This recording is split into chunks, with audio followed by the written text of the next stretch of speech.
In today's video, I'm going to teach you how to change page color in Word.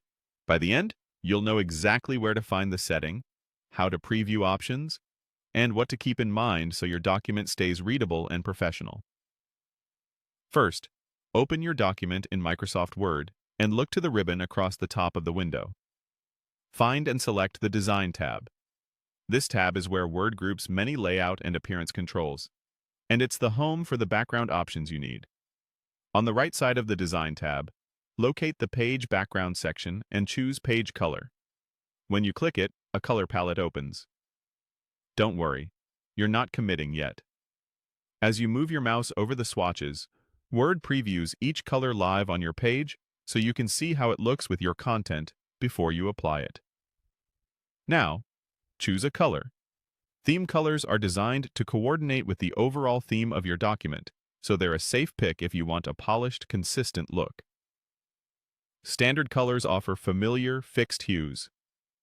Hover to preview, and when something looks right, click once to apply it.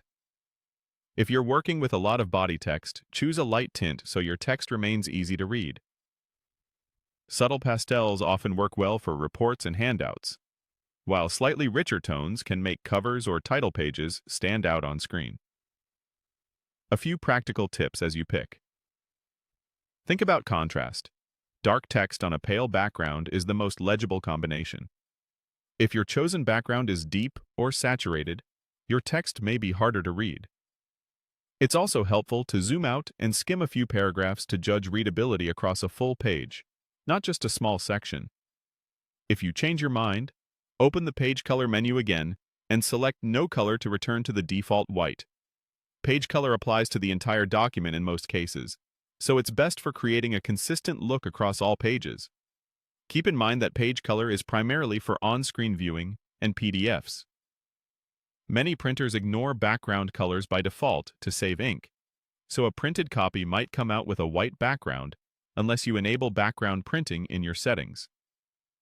Finally, take a moment to review headings, tables, and any images against the new background. Ensuring everything is clear and accessible will make your document look intentional and easy to read. That's all there is to it. Click the Design tab, open Page Color, and choose the shade that best fits your document's purpose. Thanks for watching, and enjoy customizing your pages.